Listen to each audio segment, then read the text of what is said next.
Welcome back, everyone. We're diving into a topic that I think you'll find pretty fascinating. The rise of cities after the fall of the Roman Empire. It's a period that's often overlooked, but it's absolutely crucial for understanding how we got to where we are today. And to guide us through this journey, we're going to be looking at a classic text that might surprise you, Adam Smith's The Wealth of Nations. Now, you might be thinking, wait a minute, isn't that an economics book? It is. But as you'll see, Smith wasn't just an economist. He was a keen observer of history. And he had some really insightful things to say about how cities evolved and the role they played in shaping economies and societies. And trust me, even if economics isn't your thing, we'll make sure to extract the most interesting and surprising bits. We're talking things like early town dwellers essentially running away from feudal lords to carve out their own spaces. We'll uncover how taxes back then were, well, let's just say you could get taxed for simply crossing a bridge. And we'll even see how events like the Crusades, those massive military campaigns, actually played a role in boosting some cities' economies. It's going to be a wild ride through history, so buckle up. All right, I'm ready to dive in. So, first things first, what made these post-Roman cities so different from the cities of the Roman Empire itself? That's a great question, and it really gets to the heart of what makes this period so fascinating. See, Roman cities were typically dominated by landowners, people with established power and resources. The elite of Roman society. Exactly. But the cities that rose from the ashes of the Roman Empire, well, they had a completely different vibe, a different makeup. So who were these new city dwellers? Where did they come from? They were largely tradespeople and artisans, individuals seeking new opportunities, often escaping the constraints of rural life under feudal lords. So they were drawn to cities as places where they could potentially find greater freedom and maybe even make a better living. That's the idea. But here's the catch. Their newfound urban existence wasn't exactly a walk in the park. Many of these early city dwellers began their urban lives in a position not far removed from servitude. So they traded one form of subservience for another. That's a tough break. It makes you wonder if moving to the city was even worth it for them. Yeah, it's a question many of them probably grappled with. And to truly understand their situation, we need to look at some specifics.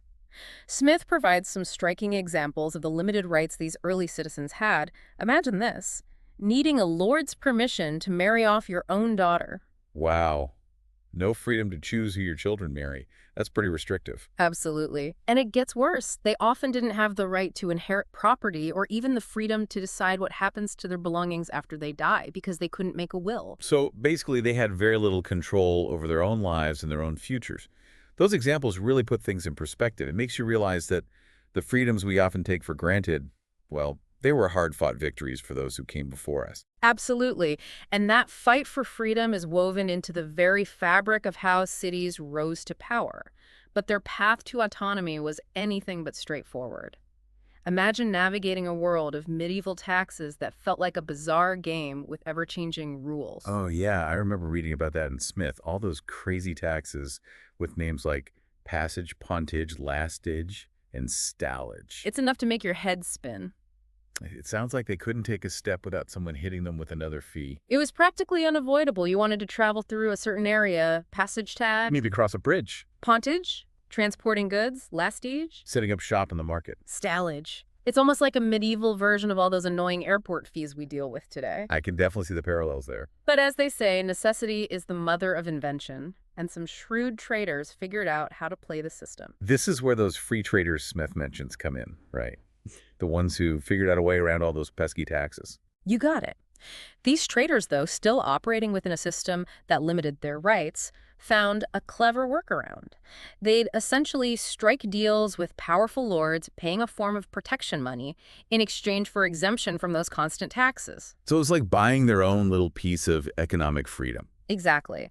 And this shift from individual deals to collective power is a crucial part of the story. It set the stage for a much larger transformation. Okay, so I'm starting to see the pieces fall into place. We've got these early city dwellers yearning for freedom and finding creative ways to get around the system. But how did this translate into actual power for the cities themselves? It's not like the lords just had a change of heart and said, all right, you can run your own towns now. You're right, it definitely wasn't that simple. Right. Remember, we're talking about medieval Europe, a time of weak kings constantly vying for power with strong, often rebellious lords. It was a delicate balancing act. And in this complex game of power, the kings found an unexpected source of support: the growing towns. So the towns had something the kings needed. They did. They offered stability resources and a potential counterbalance to the power of the lords. And the kings, in turn, could offer the towns something they desperately wanted, Yeah. freedom from the lords. Exactly. It was a mutually beneficial alliance forged in the fires of political necessity. Kings saw the towns as more organized and stable than those constantly feuding lords.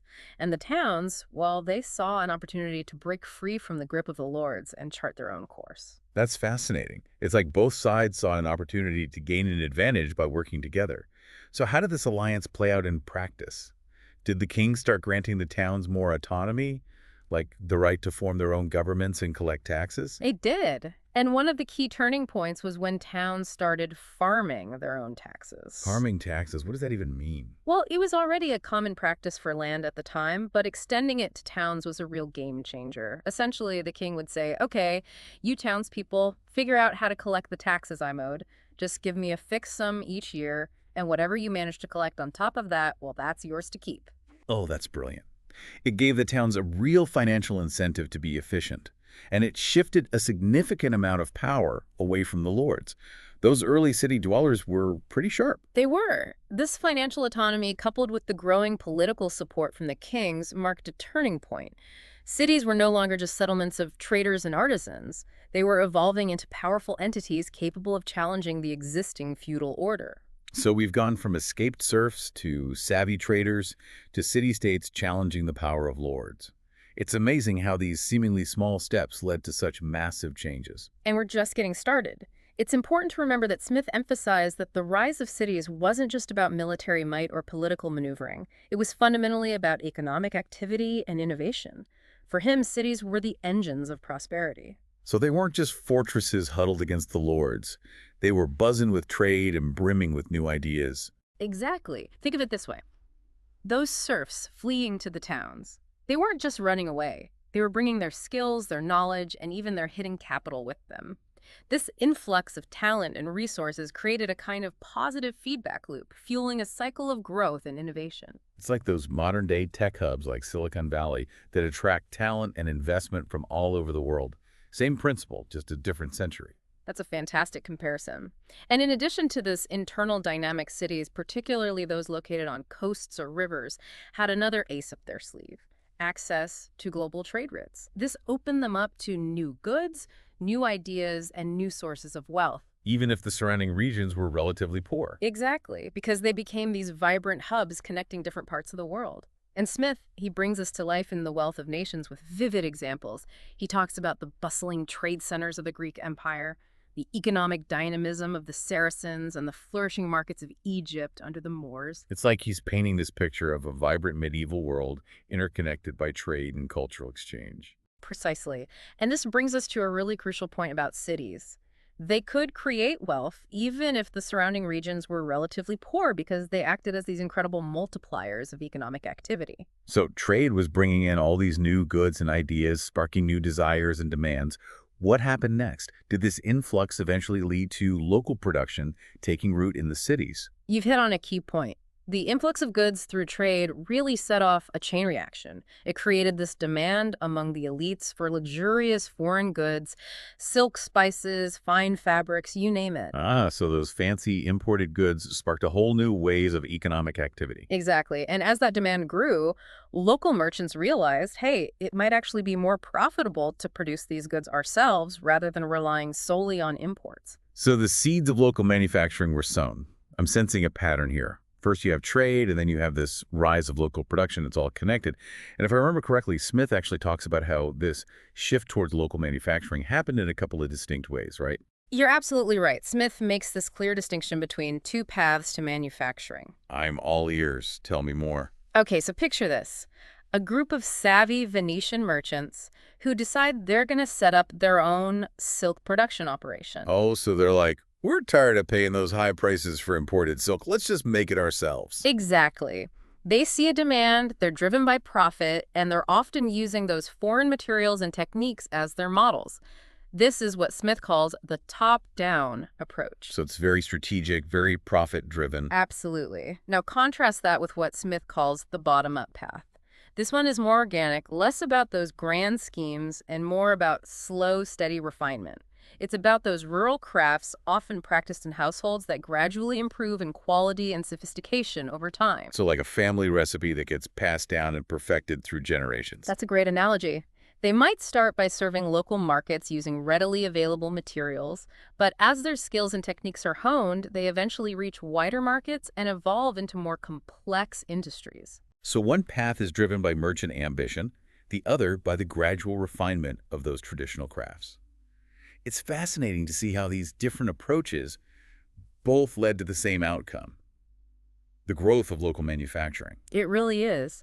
And as diverse as those paths were, Smith emphasized that no matter which one led to its emergence, the long-term success of manufacturing hinged on something that might seem surprising at first glance. Okay, now I'm really intrigued. What's the secret ingredient? A strong agricultural base. Really? So even though we're talking about cities and manufacturing, the countryside still plays a crucial role. Absolutely. It all comes back to those fundamental necessities. You can't have all these people flocking to cities, building bustling industries, if there isn't enough food and raw materials to sustain them. Just like trying to build a skyscraper on a foundation of sand. Exactly. Remember those rural folk fleeing to the towns? Their escape only works if the countryside is productive enough to feed both themselves and those growing urban populations. So it's a two-way street. Cities need the countryside, and the countryside, in a way, needs the cities. Precisely. It's this cyclical relationship. Trade stimulates cities. Cities stimulate demand, and that demand, in turn, pushes for greater agricultural innovation and productivity. Wow, we've covered a lot of ground here. We've gone from escaped serfs to clever traders to powerful city-states challenging the old order. And it all seems to come back to this fundamental economic dance between cities and the countryside. It's all interconnected, and that's just one of the many insights we can glean from taking a closer look at this fascinating period in history. So we've seen how those early cities emerged from the remnants of the Roman Empire, how they attracted those seeking new opportunities, and how they gradually gained power and autonomy.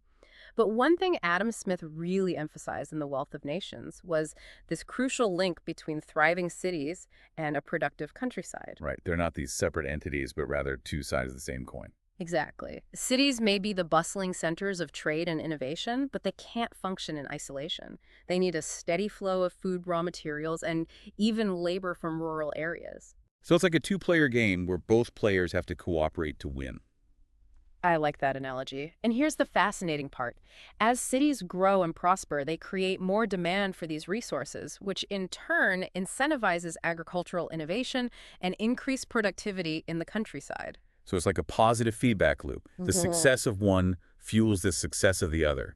Cities need the countryside to thrive, and the countryside needs that demand from cities to push for progress. Precisely. No. And Smith was writing at a time when this dynamic was really starting to take shape. He was witnessing the dawn of the Industrial Revolution, a period marked by rapid urbanization and all these groundbreaking technological advancements. And he understood that those economic shifts were deeply intertwined with what was happening in agriculture. Absolutely. So let's dive into some specific examples of how this played out. Let's take food production. As cities swell with people, well, the demand for food skyrockets. No mouths to feed. Exactly. And this creates this massive market for farmers who are suddenly incentivized to produce more food and more efficiently. Because they know there's a guaranteed market for their products. Exactly. If you're a farmer and you know there are thousands of hungry mouths to feed in the nearby city, well, you're going to invest in better tools, try out new farming techniques, maybe even specialize in crops that are in high demand in those urban markets. So the very existence of cities and their insatiable appetite is driving agricultural innovation. Never thought about it that way. It's a powerful force. And it's not just about producing more food, it's also about quality and variety. Yeah. City dwellers with their more diverse palates and higher disposable incomes create a market for more specialized goods. All those artisanal cheeses, exotic fruits, organic vegetables you find at those fancy farmers markets. Exactly. Those wouldn't exist without the demand from those urban consumers. It's amazing how those seemingly small choices we make at the market can actually shape what gets grown and how it's produced on a much larger scale. It's all connected, and this dynamic extends beyond just food. Cities also drive demand for raw materials essential for construction, manufacturing, countless other industries. Timber, wool, cotton, minerals, the list goes on. So even something as basic as building a house in the city creates all these ripple effects that reach far beyond the Yeah. city limits. Exactly. It's a complex web of interconnectedness, and that's precisely what Smith was trying to highlight in The Wealth of Nations. He was really challenging the prevailing economic dogma of his day, Which was? which often viewed trade as this zero-sum game. So the idea that if one person wins, another must lose, that there's only a limited pie to go around. Precisely. But Smith saw things differently. He recognized that trade, particularly when facilitated by these vibrant cities, could actually create wealth and prosperity for all involved. It was a positive sum game. Because cities acted as these catalysts for innovation and specialization. Exactly. By bringing people together, they create this breeding ground for new ideas, more efficient ways of doing things. It allows individuals to specialize in specific trades and skills, which leads to greater productivity and ultimately benefits for everyone involved. Okay, so we've talked a lot about how cities benefit from a thriving agricultural sector. But what about the flip side? How does a successful agricultural industry benefit cities besides, providing them with food? That's an important point. A productive agricultural sector ensures that food is plentiful and relatively affordable, which has this huge impact on city life. It frees up those city dwellers to spend their hard-earned income on other goods and services, which in turn fuels economic growth within the cities. So cheaper food leads to more spending on other things, which creates more jobs and opportunities in urban areas. Exactly. It's all part of that virtuous cycle, that interconnectedness between cities and the countryside. And this principle applies not just to individual cities, but to nations as a whole. Right, so a nation's wealth isn't just about how much gold and silver it has, but about its ability to produce goods and services. Exactly. And that productive capacity is rooted in both agriculture and manufacturing, with cities often serving as the hubs of these activities. This is really making me rethink how I view economics. It's like this delicate ecosystem where everything is interconnected, each part influencing the others. That's a great way to put it. Smith was one of the first economists to really grasp this complex interplay between different sectors of the economy. But while we focus mainly on those economic aspects of this relationship between cities and the countryside, we shouldn't overlook those social and cultural dimensions. Okay, so let's talk about that. How did this interplay between urban and rural life play out on a social and cultural level? Well, remember how we discussed how cities were these magnets for people fleeing the restrictions of feudal life under lords? Yeah, they were looking for new opportunities, a chance to maybe even reinvent themselves. Precisely. And this influx of people from diverse backgrounds had this profound impact on urban culture. Cities became these melting pots of ideas, traditions, ways of life unlike anything seen in those more homogeneous rural areas. Like that saying, cities are where cultures collide. Exactly. And this mixing of cultures often led to new forms of art, music, literature, even cuisine. Think about all the vibrancy of city life, the bustling markets, the theaters, the concert halls. All those things we associate with cities. They're all products of this cultural fusion, this dynamic energy that cities seem to generate. So cities aren't just economic powerhouses. They're also centers of creativity and innovation in a much broader sense. You've got it. And this spirit of creativity and innovation often spills over into other fields, influencing advancements in technology science. Cities become these hubs where new ideas are born, tested, refined, and then spread to the wider world. Okay, so we've established that cities are pretty important, both historically and in our modern world. But I can't help but think back to that big question you posed earlier. What would Adam Smith say about the role of cities in our hyper-connected, globalized world? Would he be impressed, concerned, or maybe a bit of both? That's the million-dollar question, isn't it? And one I think we're finally ready to tackle head-on in the final part of our deep dive. Okay, so we left off with this big question. What would Adam Smith, that champion of free markets and economic growth, what would he say about the role of cities in our modern hyper-connected world? It's a fascinating question, and to answer it, I think we have to remember the context Smith was writing in. Back in the 18th century, cities were still struggling to break free from all those old systems of control, those powerful lords, the mercantilist policies where governments had a tight grip on trade and economic activity. It was a very different world. It was. And Smith saw firsthand how those systems could stifle innovation and create more problems than they solved. He was advocating for free markets, for letting that invisible hand guide things toward a more prosperous outcome. So I imagine he'd be pretty excited to see the level of global interconnectedness we have today. Goods, services, ideas flowing across borders with relative ease. It's something he probably couldn't have even imagined back then. Oh, I think he'd be absolutely thrilled, but I also suspect he wouldn't be without a few concerns. I think he'd be wary of the potential for power, both economic and political, to become concentrated in the hands of a few dominant megacities. So it's not just about size, but how that size translates into influence on a global scale. Right. Think back to how we talked about how even those early medieval cities were able to challenge the authority of lords and kings. Well, now imagine that same dynamic, but amplified exponentially in today's world, where a single megacity can have a population larger than entire countries. It's almost like these megacities could become self-contained empires calling the shots for the rest of the world. That's one potential risk. Another would be the potential for increased inequality. Remember, Smith believed that free markets, while generally a force for good, could also lead to disparities in wealth if left unchecked. And those disparities could become even more extreme in our globalized world. Exactly, because capital can move across borders so easily.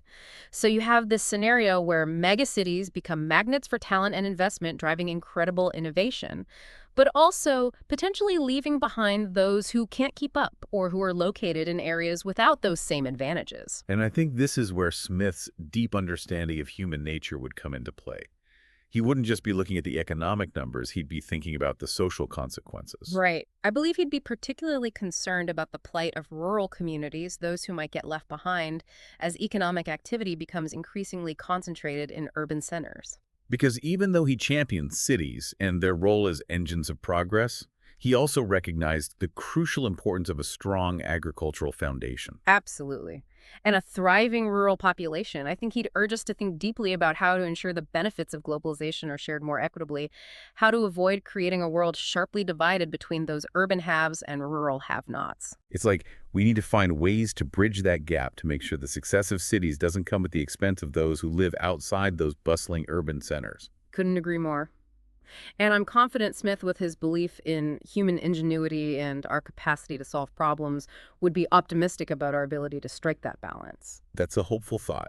So as we wrap up this deep dive into the world of cities past and present, what's the key takeaway for our listeners? I think the main takeaway is that cities are these incredibly complex and constantly evolving things. They can be these amazing forces for progress and prosperity, but they also come with potential downsides. It's like anything else in life, there are trade-offs. Exactly. And it's up to us to really grapple with those complexities, to learn from history, and to consciously shape the future of cities in a way that benefits everyone. Well said. It's been a fascinating journey exploring this topic with you. I've enjoyed it immensely. And to our listeners out there, we encourage you to keep exploring.